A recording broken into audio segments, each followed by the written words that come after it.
മലയാള സിനിമയിലും തുടക്കത്തിൽ നല്ല കഥാപാത്രങ്ങൾ ലഭിക്കുകയും പിന്നീട് കരിയറിലെ മാറ്റങ്ങൾ കൊണ്ടോ ടൈപ്പ് കാസ്റ്റ് ചെയ്യപ്പെട്ടതുകൊണ്ടോ അല്ലെങ്കിൽ വ്യക്തിപരമായ കാരണങ്ങൾ കൊണ്ടോ ഗ്ലാമർ ഇമേജിലേക്ക് മാറേണ്ടി വന്ന നടിമാർ.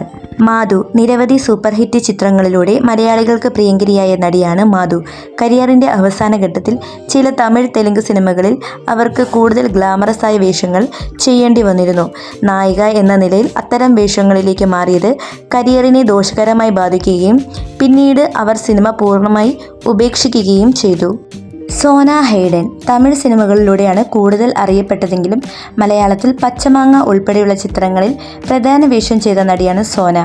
കരിയറിൻ്റെ തുടക്കത്തിൽ ഗ്ലാമർ വേഷങ്ങളിലൂടെ ശ്രദ്ധിക്കപ്പെട്ട അവർ സിനിമയിലെ കാസ്റ്റിംഗ് കൗച്ചിനെക്കുറിച്ചും സ്ത്രീ സുരക്ഷയെക്കുറിച്ചും പലപ്പോഴും തുറന്നു പറഞ്ഞിട്ടുണ്ട്. സിനിമയിൽ നിലനിൽക്കാൻ ആത്മാഭിമാനം പണയപ്പെടുത്താൻ തയ്യാറാകാത്തതിനാൽ വലിയ സിനിമകളുടെ അവസരങ്ങൾ തനിക്ക് നഷ്ടപ്പെട്ടിട്ടുണ്ടെന്നും അവർ വെളിപ്പെടുത്തിയിരുന്നു. സജിത ബേട്ടി. ബാലതാരമായി വന്ന് പിന്നീട് മലയാള സിനിമകളിലും ടെലിവിഷൻ പരമ്പരകളിലും സജീവമായ നടിയാണ് സജിത ബേട്ടി. ഒരു ഘട്ടത്തിൽ മലയാളത്തിലെ ചില ലോ ബഡ്ജറ്റ് ബി ഗ്രേഡ് ചിത്രങ്ങളിൽ ഗ്ലാമർ വേഷങ്ങളിൽ അവർക്ക് പ്രത്യക്ഷപ്പെടേണ്ടി വന്നു. ഇത് അവരുടെ കരിയറിൽ ഒരു നെഗറ്റീവ് അല്ലെങ്കിൽ ഗ്ലാമർ ഇമേജ് ഉണ്ടാക്കാൻ കാരണമായി. സിനിമയിലെ ആ ഒരു ഘട്ടം വലിയ പ്രതിസന്ധികൾ ഉണ്ടാക്കിയെങ്കിലും പിന്നീട് ചില സീരിയലുകളിലൂടെ അവർ തിരിച്ചുവരവ് നടത്തി.